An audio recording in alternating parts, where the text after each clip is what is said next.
Hello everyone, Shri IAS academy में आपका स्वागत है। जैसा कि आप जानते हैं कि श्री आईएएस एकेडमी ने आधुनिक भारत के इतिहास की डेली क्विज सीरीज की शुरुआत की थी। अपने इस डेली क्विज सीरीज के अंतर्गत ऑलरेडी हमने टॉपिक 1 को कवर कर लिया था, जिसके अंतर्गत हमारे 5 वीडियो आए थे।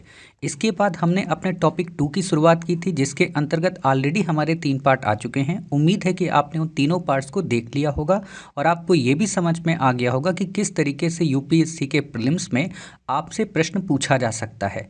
आज हम अपनी इस क्लास के अंतर्गत इस टॉपिक नंबर 2 के अंतिम पार्ट या कहें पार्ट 4 को कवर करेंगे।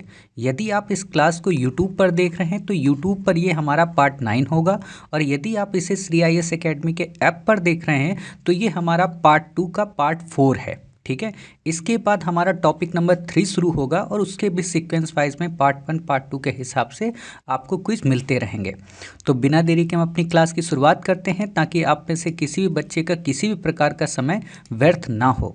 तो आज का जो हमारा पहला क्विज है काफ़ी अच्छा क्विज है, और आप में से जिन बच्चों ने प्रीवियस क्लासेस को कवर कर रखा है उनको इस प्रश्न का उत्तर काफ़ी आसानी से आ जाएगा। ठीक है, तो सबसे पहले आप वीडियो को पॉज करके खुद से आंसर को निकालने का प्रयत्न कीजिए, ताकि आपको ये समझ में आ सके कि अभी तक आप जो कुछ भी पढ़ रहे हैं वो आपके दिमाग में काफ़ी अच्छे से व्यवस्थित ढंग से इस्टेब्लिश हो जा रहा है। ठीक है, तो आज का प्रश्न क्या है? आज का प्रश्न है कि बक्सर के युद्ध के पश्चात बंगाल में शुरू हुए द्वैत शासन के संदर्भ में निम्नलिखित कथनों पर विचार कीजिए। अब जिन बच्चों ने प्रीवियस क्लास कर रखी है उनको बहुत अच्छे से पता है कि मास्टर ने इस द्वैत शासन के बारे में 3 बातें हमको बता रखी थी। एक मास्टर ने बताई थी 1919 के अधिनियम के बारे में, एक मास्टर ने बताई थी 1772 के बारे में, और एक मास्टर ने बताई थी बंगाल में द्वैत शासन के बारे में। तो यहाँ पर अभी बंगाल के द्वैत शासन की बात हो रही है। ठीक है, पहली लाइन हमसे क्या कह रहा है? कह रहा है इस व्यवस्था के अंतर्गत प्रशासनिक दायित्व तो बंगाल के नवाब को दिया गया।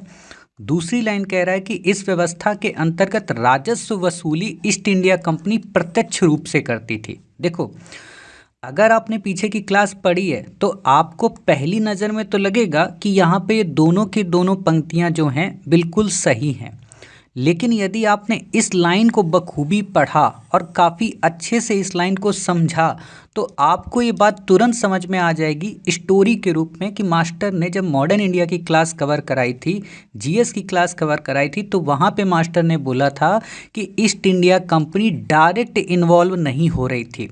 अभी भी ईस्ट इंडिया कंपनी मुखौटे का इस्तेमाल करती थी, और यहाँ पर भी उसने मुखौटे का इस्तेमाल किया। वो बात अलग है कि कंपनी को मुग़ल बादशाह शाह आलम द्वितीय से अधिकार मिले थे, लेकिन फिर भी वो जनता के सामने डायरेक्ट नहीं जाना चाहती थी, और इसके कई कारण थे। पहला तो कारण यही था कि कंपनी इतना अभी अपने प्रशासन में, कहने का मतलब अधिकारियों की नियुक्ति में खर्चा नहीं करना चाह रही थी। तो कंपनी ने क्या किया कि रेवेन्यू की वसूली डायरेक्ट ना करके बल्कि दीवानों की नियुक्ति करके की। मतलब जो उस समय बंगाल के प्रतिनिधि थे, जिनमें से एक नाम आप सुनेंगे मोहम्मद रजा का और दूसरा आप नाम सुनेंगे सिताब राय का। ठीक है, और ऐसे ही आप कई नाम सुनते हैं प्लासी के युद्ध में भी कि अमी चंद थे, है ना, जो उस समय के जमींदार थे। तो उन्हीं में से 2 पर्सन थे, रजा खान और सिताब राय। ठीक है, इनसे वसूली करवाई। तो ये प्रत्यक्ष का लाइन यहाँ पे क्या हो जाएगी? गलत। तो प्रत्यक्ष की लाइन गलत हुई तो दूसरा ऑप्शन कट गया, ये भी कट गया, और पहला हमारा सही है तो ये भी हमारा कट जाएगा। अब यहाँ पर मैं एक और चीज़ बताऊँ कि अभी तो आपको यहाँ पे प्रत्यक्ष रूप दे दिया, आगे हो सकता है आपको दे दे अप्रत्यक्ष रूप से। तो यदि अप्रत्यक्ष दे दिया तो ये लाइन सही हो जाएगी। तो लिख लेना यहाँ पे कि अप्रत्यक्ष रूप से करती थी। देखो क्या होता है ना कि जब हम ऐसी लाइनों को पढ़ते हैं और बस छोटा सा एक अंतर होता है किसी शब्द का, तो पूरा का पूरा प्रश्न हमारा गड़बड़ हो जाता है। और मैं यही कहता हूँ कि आप जब क्विज पढ़ें या कोई बुक पढ़ें और वहाँ आपके दिमाग में ख्याल आ जाए कि प्रत्यक्ष का अप्रत्यक्ष भी होता है, तो वो शब्द वहाँ लिख लिया करो। इससे ये आपको रहेगा कि इस लाइन पे अगर क्वेश्चन आ गया तो हम जान जाएंगे कि हाँ, ये लाइन हमारी गलत है। ठीक, तो उम्मीद है आपको मेरी बातें समझ में आ गई और ये क्विज भी आपको पूरी तरीके से समझ में आ गया। तो ये आप यहाँ पे डिटेल में पढ़ लीजिए कि रॉबर्ट क्लाइव कौन था, है ना, मोहम्मद रजा खां या सिताब राय कौन था। ये चीज़ें आपको क्लियर हो जाएंगी, बाकी आपको याद नहीं रखना है। अब ये क्वेश्चन देखिए, ये काफ़ी अच्छा क्वेश्चन है और मैंने जो आपको बता रखा है कि क्विज की सीरीज जब हम आपको कराएंगे तो न केवल हम आपको यूपीएससी के बैकलॉग पैटर्न के बारे में बताएंगे, बल्कि हम यूपीएससी के करंट पैटर्न के बारे में बताएंगे और साथ ही जो यूपीएससी का अपकमिंग पैटर्न होगा उसके बारे में बताएंगे। तो आप ये मान कर चलिए कि अपकमिंग पैटर्न के अंतर्गत ये क्वेश्चन बहुत ही इंपॉर्टेंट है और इस क्वेश्चन को हम केवल यही नहीं पढ़ेंगे, अब आगे के जो भी टॉपिक्स आएंगे वहाँ पे ऐसे हर एक टॉपिक में 3 से 4 प्रश्नों को अवश्य पढ़ेंगे। क्यों? क्योंकि इन प्रश्नों की खास बात जानते हो क्या है? इन प्रश्नों की खास बात है कि इनमें जब तक आपको फैक्ट याद नहीं होगा, जब तक आपको स्टोरी पूरी पता नहीं होगी, तब तक आप इसका आंसर दे ही नहीं सकते हैं। और यूपीएससी आजकल ऐसे ही प्रश्नों को उठा रही है, ठीक है। तो इसमें कई तरह के प्रश्न बनेंगे। एक तो देखो ये कालक्रमानुसार आएगा, ठीक है, कालक्रम के सीक्वेंसिंग लगाने को, और दूसरा प्रश्न यहाँ पे क्या बना देगा, ऐसे पॉइंट दे देगा, यहाँ पे टाइम पीरियड, यहाँ पे टाइम पीरियड, यहाँ पे टाइम पीरियड, यहाँ पे टाइम पीरियड, और आपसे पूछेगा कि बताइए इनमें से कौन से युग्म सही हैं कौन से नहीं हैं। या यहाँ पे दे देगा कि आंग्ल मराठों के बीच हुई थी, आंग्ल मैसूर के बीच हुई थी, आंग्ल सिख के बीच हुई थी, आंग्ल नेपाल के बीच हुई थी, ऐसा दे देगा। या आपको दे देगा कि गवर्नर जनरल कौन थे उस समय के, है ना। तो यहाँ पे कई प्रकार के प्रश्न बनेंगे, आपको टेंशन नहीं लेना है, ठीक है। हम ये वाला प्रश्न भी कराएंगे, ये वाला भी कराएंगे, ये वाला भी कराएंगे। क्लियर हो गई बातें? तो अभी के लिए हम ये वाला कराएंगे, आगे चल के आपको ये वाला भी कराएंगे और ये वाला भी कराएंगे, ठीक है। तो अभी के लिए इस प्रश्न को करते हैं। अब इस प्रश्न को करते समय क्या सावधानी बरतनी चाहिए, ठीक है। जब भी आपको यूपीएससी के एग्ज़ाम में ऐसा प्रश्न मिले तो आपको क्या करना है कि इन चारों में से, ठीक है, जब भी ऐसा प्रश्न मिले, देखो गलती हम लोग क्या करते हैं, हम लोग सोचते हैं ये चारों के चारों हमें आंसर पता हो, ठीक है, ये नहीं होना चाहिए। सीक्वेंसिंग वाले प्रश्नों में यदि आपको एक का भी पता है, ठीक है, तो भी आप आंसर निकाल सकते हो, ठीक। तो आप यहाँ पे इतने परेशान मत होना कभी भी। तो आप सबसे पहले क्या करो, इनमें से एक का पता करो जो आपको पता हो और इन ऑप्शन में उसको एलिमिनेट करो। जैसे मान लो आपको ये तो पता है कि 1782 में सालबाई की संधि हुई थी, आपने पढ़ा ही था कि 1782 में जो ट्रीटी ऑफ सालबाई हुई थी।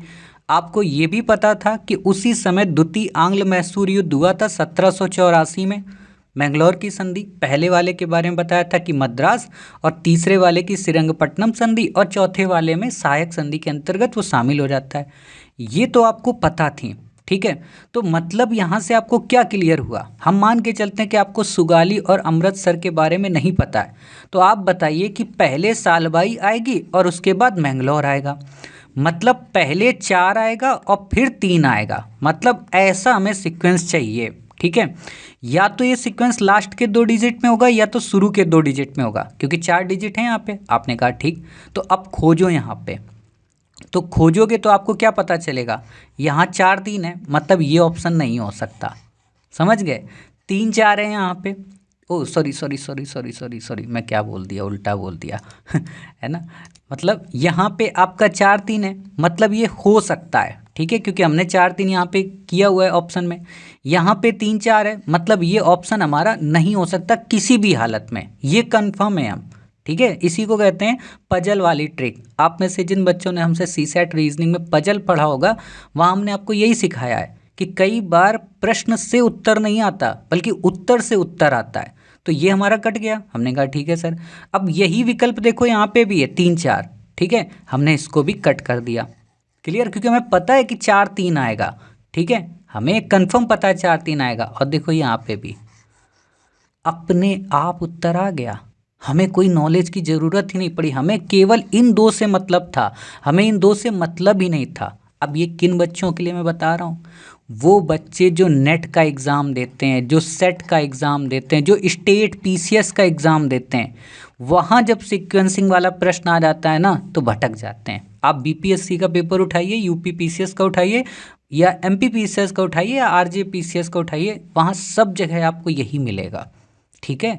तो आज के बाद जब भी आपको ये प्रश्न ऐसा दिखाई दे, आपको उस पूरे के पूरे 4 में से कोई 2 को छांटना है, ठीक है, या 1 को छांटना, और आपका उत्तर ऑटोमेटिक आ जाएगा, क्लियर हो गई बातें? हाँ सर क्लियर हो गई। बाकी के दूसरे और पहले का क्या मतलब है? सुगाली की संधि वास्तव में नेपाल से हुई थी, और ये मैंने आपको पीछे की क्लास में पढ़ाया था, और उसमें ये कहानी भी आपको बताई थी कि चाइना अब नेपाल के नोट की प्रिंटिंग करने वाला है। याद आ रही मेरी बातें? हाँ सर याद आ रही हैं, ठीक है। और ये कब हुई थी सुगाली की ट्रीटी? ये मार्च में हुई थी 1816 में। अमृतसर की संधि कब हुई थी? हुई तो ये 1800 में ही थी, लेकिन 1809 में, ठीक है, मतलब 18 जो 19वीं सदी है उसी के दौर में हुई थी, लेकिन पहले हुई थी। क्लियर?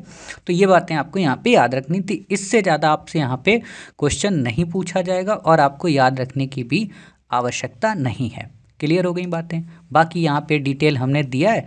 अब आप यहाँ पे एक काम कर सकते हो सिनॉप्सिस के रूप में, कि यहाँ पे लिख सकते हो कि आंग्ल मराठा युद्ध के बारे में, प्रथम आंग्ल मराठा, यहाँ पे आप लिख सकते हो द्वितीय आंग्ल मैसूर के बारे में, यहाँ आंग्ल सिख के बारे में, और यहाँ पे आप लिख सकते हो आंग्ल नेपाल के बारे में। ठीक, अब यहीं पे आप चाहो तो यान्डबू वाली बात याद कर लो। यान्डबू की संधि आपको पढ़ाया था ना, किससे रिलेटेड है? बर्मा से, उसका भी लिख सकते हो। तो ऑटोमेटिक फैक्ट याद हो गए।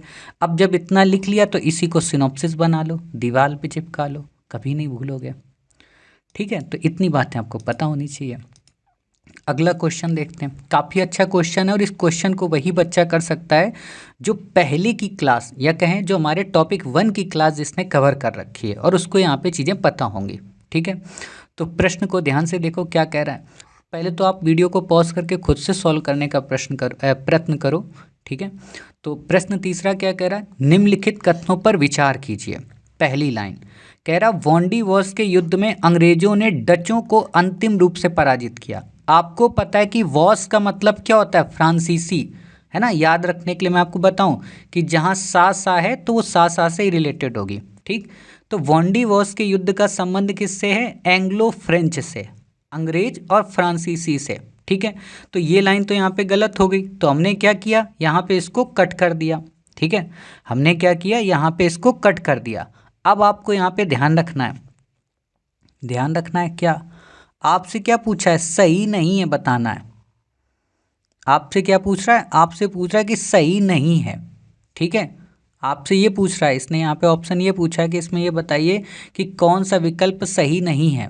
ठीक है, तो आपको पता है कि वॉन्डी वॉर्स के युद्ध में अंग्रेजों ने डचों को अंतिम रूप से पराजित किया, तो यही विकल्प क्या है? गलत है। यही विकल्प क्या हमारा? गलत है। तो यहाँ पे एक ही हमारा सही हो गया। फिर कह रहा है कि बेदरा के युद्ध में डचों ने बंगाल में फ्रांसीसियों को हराकर उनके क्षेत्रों पर अधिकार कर लिया, लेकिन पेरिस की संधि के द्वारा फ्रांसीसियों को उनके क्षेत्र वापस कर दिए। हमको पता है ये गलत बात है, ये अंग्रेजों के साथ हुआ था। ठीक है, अंग्रेज और डचों के बीच में, ना कि डच और फ्रांसीसी। तो ये भी क्या है? गलत है हमारा। ठीक है, तो ये भी गलत है, तो यानी कि दूसरा भी हमारा सही हुआ, क्योंकि पूछ तो यही रहा है। तो ये हमारा यहाँ पे क्या हो गया? सी ऑप्शन, 1 और 2। ठीक है, 1 और 2 विकल्प हमारे क्या यहाँ पे सही नहीं है, और यही हमसे इसने यहाँ पे पूछा है। क्लियर हो गई बातें? मुझे जहाँ तक याद आ रहा है इसका शायद ऑप्शन यहाँ पे गलत है, ये है ना, ये ऑप्शन मैंने यहाँ पे गलत दे दिया है। तो आप एक काम कर सकते हो वैसे, है ना, क्या काम देखो यहाँ पे वैसे, है ना, कथन एक सही नहीं है ना, और यही वो पूछ रहा है हमसे। यहाँ पे भी कथन एक सही नहीं है, वही हमसे पूछ रहा है। तो यहाँ पे इसने विकल्प डी दिया है, तो आप एक काम करो, चाहे तो यहाँ पे सी कर लो, है ना, चाहे यहाँ पे सी बना लो और यहाँ पे भी सी बना लो, या फिर आप सिंपल सा एक काम करो कि यहाँ पे ये नहीं वाला शब्द ही हटा दो। ठीक है, ये शब्द नहीं वाला हटा दोगे तो आपसे क्वेश्चन आएगा कि सही है बताइए, तो आप कह दोगे कि ये तो गलत है, ये भी गलत है, ये दोनों भी गलत हैं, मतलब यहाँ पे क्या आ जाएगा?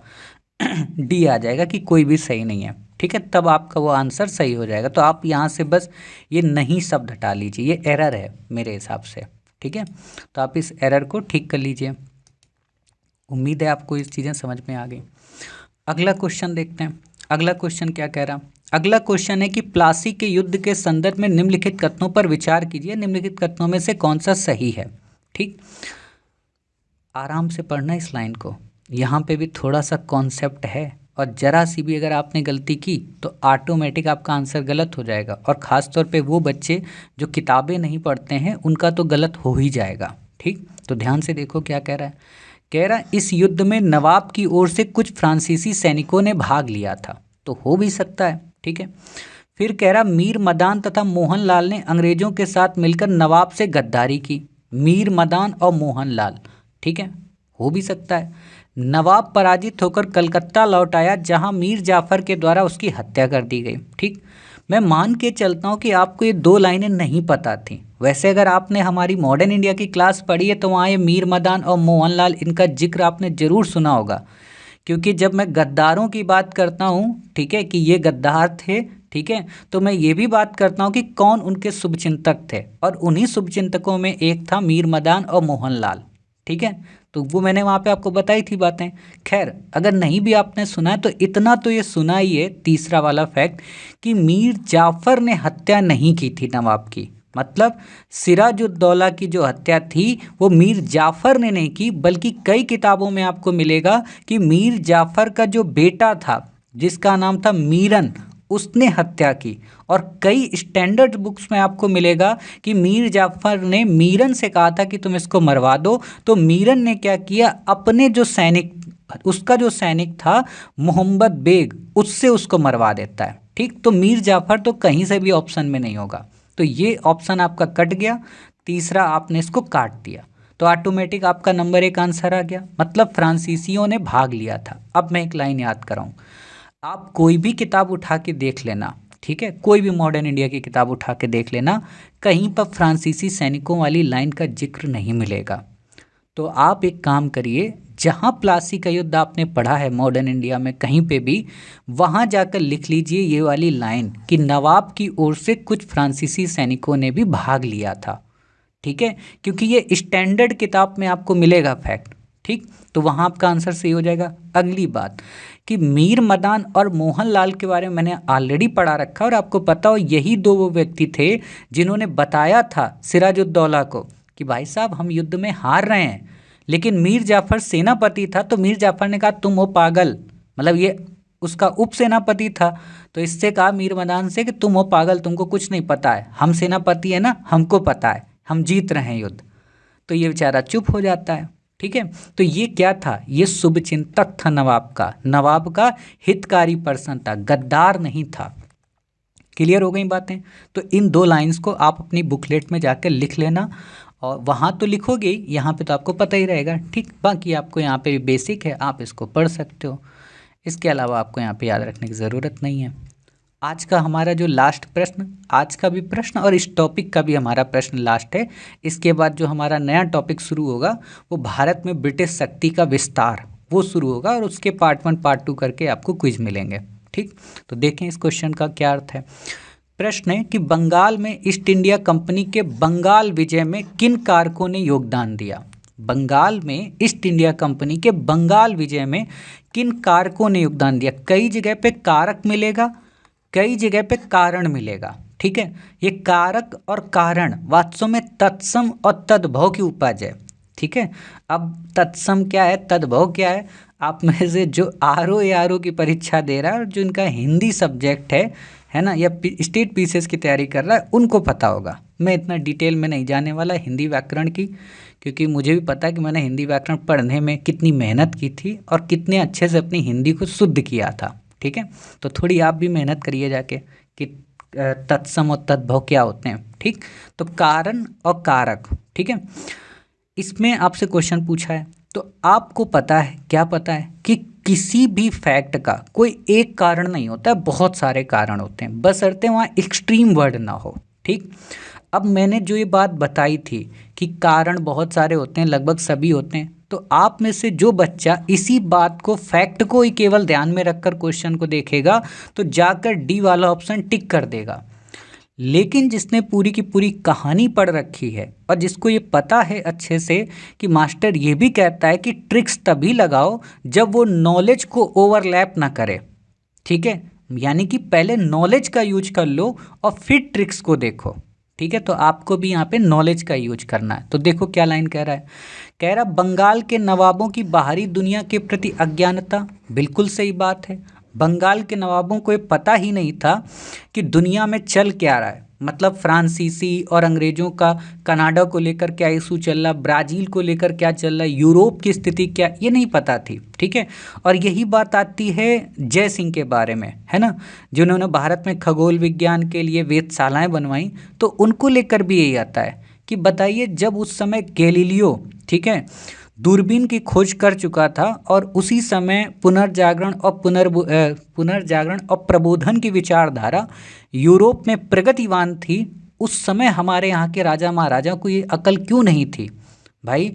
1500-1600 के आसपास अकबर होता है, ठीक है, राजा जय सिंह उसके बाद आते हैं, तो ये लोग क्या कर रहे थे? अगर इनको वहाँ की जानकारी होती तो ये कुछ और डेवलपमेंट के कार्यों में लग जाते। और यही चीज़ बात आती है जब हम एंशियंट इंडिया पढ़ते हैं और वहाँ मौर्योत्तर काल के बारे में जब पढ़ते हैं, खासतौर पे शक, हूण, इनके आक्रमण के बारे में, चाइना की दीवार के बारे में, तो वहाँ पे भी मैं यही बताता हूँ कि वहाँ पर भी एक मिस्टेक हुई थी हमसे, ठीक है। यदि हमने भी दीवार बना दी होती नॉर्थ वेस्ट प्रोविंस की ओर, खैबर पख्तूनवा दर्रा की ओर, तो शायद हमारे यहाँ भी जो बाहरी लोग थे वो आक्रमण ना कर पाते और भारत का जो उत्तर का क्षेत्र था वो मुगलों के आक्रमण से, इवन बहुत सारे बाहरी लोगों के आक्रमण से बच जाता। खैर वो टॉपिक मेंस की है तो मेंस में पढ़ेंगे।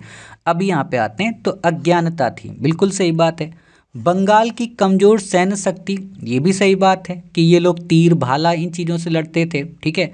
सैनिक भी बड़े सुस्त टाइप के थे और जो अंग्रेज थे उनकी जो सेना थी वो गोली बंदूक इनसे लड़ती थी। और सबसे बड़ी बात है वो डिसिप्लिन में थे। जैसे दो तरीके होते हैं ना, आपने देखा होगा, एक आप होंगे, है ना, कहीं शादी पार्टी में जाते होंगे तो सज धज के जाएंगे, या घर जाएंगे, है ना, तो अपना जीन्स, नए जूते, ये सब पहन के जाएंगे। और एक मुझ जैसा मास्टर है जिसको अगर अपने घर जाना है तो लोअर में है, लोअर में चला जाएगा, हवाई चप्पल है, हवाई चप्पल में चला जाएगा। क्योंकि मैं ये मान के चलता हूँ कि सजना संवरना इतना ज़रूरी नहीं है, आपका व्यक्तित्व ही सब कुछ है। आप ये मान के चलते हो कि नहीं सर, थोड़ा बहुत सजना भी ज़रूरी है, आप भी सही हो, मैं भी सही हूँ, ठीक है, दोनों की अपनी अपनी मानसिकता है। तो वही चीज़ यहाँ पे थी। सेना के लिए क्या होता है? एक डिसिप्लिन होता है, यानी कि जब आप लबासना जाओगे, ठीक है, तो आपको एक डिसिप्लिन में रहना होगा। ऐसा नहीं होगा कि आप कच्छा पहन के घूम रहे हो, है ना, ऐसा नहीं। वहाँ पे आपको गाउन मिलेगा, ठीक है, नहाने के बाद का अलग कपड़ा है, नहाने के पहले अलग कपड़ा है, डिनर में आपको अलग कपड़े पहनने हैं, है ना, मॉर्निंग में अलग कपड़े पहनने हैं, आपको ब्रेकफास्ट अलग कपड़े पहन के करने हैं। और ब्रेकफास्ट भी करना है, ऐसा नहीं कि हाथ से गपर गपर खा लिए, चम्मच का भी यूज करना है, कांटे चम्मच का, स्टिक का, सब कुछ वहाँ आपको सिखाया जाएगा प्रॉपर वे में। तब आप कहोगे कि अच्छा डिसिप्लिन भी कोई चीज़ होती है, ठीक है। बाकी ये प्रशासनिक भ्रष्टाचार, आपको पता ही है कि अगर प्रशासनिक भ्रष्टाचार ना होता तो शायद मीर जाफ़र जैसा व्यक्ति अंग्रेजों की ओर ना मिलता, ठीक है। तो ये आपको पता हो। नवाबों का नैतिक रूप से पतित होना, ये गलत है। नैतिक रूप से पतित होने का मतलब क्या है? कि नवाब भी भ्रष्टाचारी थे। एक बात बताओ, अगर नवाब भी भ्रष्टाचारी होगा तो फिर शासन तो चलेगा ही नहीं ना।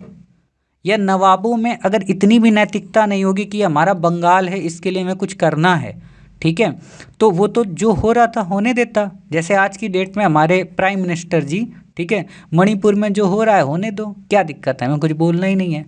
उनको ट्रंप को बधाई देनी है चुनाव की, उसके लिए उनको फिक्र है। लेकिन मणिपुर में क्या हो रहा है इसके लिए उनके मुंह से कुछ नहीं निकलता है। किसान आंदोलन में क्या हो रहा, कोई मतलब नहीं, है ना। उत्तर प्रदेश आयोग जो पीसीएस वाला है वो अपनी मन मर्जी से सब कुछ कर रहा है। काहे का डबल इंजन, सोचो, एक एग्ज़ाम नहीं करा पा रहा यूपी पीसीएस, ठीक है, और डबल इंजन की सरकार है। कैसी सरकार है, अजीबो गरीब।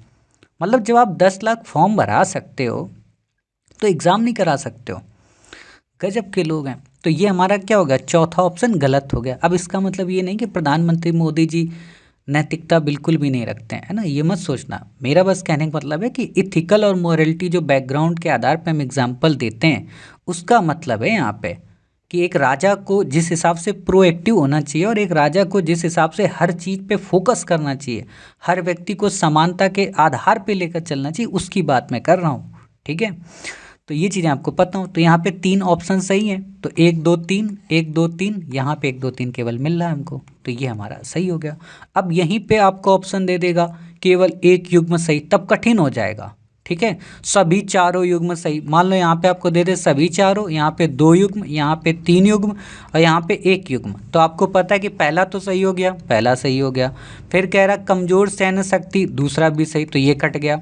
फिर है प्रशासनिक भ्रष्टाचार, यहाँ आप कन्फ्यूज हो जाओगे कि प्रशासनिक भ्रष्टाचार का मतलब क्या हुआ। तो इसके लिए थोड़ा कॉन्सेप्ट चाहिए कि यार जो नवाब के ही अधिकारी थे, जैसे सेनापति, ठीक है, या उसके जो जमींदार थे वही भ्रष्ट थे, ठीक है, उन्होंने ही गड़बड़ी कर रखी थी। और आप ये भी जानते हो दस्तक का दुरुपयोग हो रहा था, तो ये कहीं ना कहीं तो भ्रष्टाचार ही था प्रशासन में, कि पैसा दे दिया जाता था और चीज़ें हो जाती थी। आज की डेट में मान लो जैसे, है ना, कि कहीं ना कहीं तो सरकार मिली हुई है, तभी तो ड्रग्स हमारे यहाँ इतना पकड़ा जाता है, समझ गए। तो ये चीज़ भी कहीं ना कहीं थी। तो ये इतना आपको कॉमन सेंस चाहिए, और यही यूपीएससी है कि आपको शब्दावली दे देगी, लेकिन उस शब्द का अर्थ क्या होगा ये आपको बुकलेट से ही समझ में आएगा, या आपको जीएस की क्लास से ही समझ में आएगा, ठीक है। बाकी इसका भी अर्थ आपको पता हो गया। तो अब आपको ये चीज़ें पता चली हैं, तो आप कह सकते हो कि सर 3 ही यहाँ पे युग्म सही है, चौथा युग्म यहाँ पे ये गलत है। तो हम कह सकते हैं कि यहाँ पे केवल और केवल 3 युग्म सही हैं, बाकी आपको यहाँ पे याद नहीं रखना है। तो इस तरीके से हमारी आज की क्लास पूरी कंप्लीट हुई। उम्मीद है कि आपके दोनों टॉपिक के जो क्विज हैं काफ़ी अच्छे से क्लियर हो गए। मतलब अब हमारे टोटल 9 पार्ट यूट्यूब में कवर हो गए, और आपके जो ऐप है वहाँ पे हमारे 2 टॉपिक पूरी तरह से कंप्लीट हो गए, ठीक। इसका जो डिस्क्रिप्शन है डिटेल में आप यहाँ पे देख सकते हो। बाकी इसकी पीडीएफ वगैरह ऑलरेडी हम अपने ऐप में आपको प्रोवाइड करा देते हैं, आप वहाँ पे जाके पीडीएफ निकलवा के अपना डाउनलोड भी कर सकते हो। बाकी यदि आप में से किसी बच्चे को इसका कोर्स परचेस करना हो, ठीक है, ऐप पे, तो वो श्री IAS एकेडमी के प्ले स्टोर पे जाके ऐप को डाउनलोड कर सकता है, और यहाँ पे डेली क्विज के सेक्शन में जाके न केवल मॉडर्न इंडिया बल्कि polity, ancient, medieval, current affairs और भी कई सारे कोर्सेज को इनरोल कर सकता है, ठीक है। 21 अक्टूबर से हमारी सीरीज शुरू है। मंडे, ट्यूसडे, वेडनेसडे पॉलिटी और मॉडर्न इंडिया के क्विज आते हैं। थर्सडे, फ्राइडे और सैटरडे एंशिएंट और मेडवल के क्विज आते हैं, ठीक। तो मिलते हैं फिर अपनी नेक्स्ट क्लास में। अपना ख्याल रखिए, स्वस्थ रहिए। जय हिंद, जय भारत, वंदे मातरम, भारत माता की जय।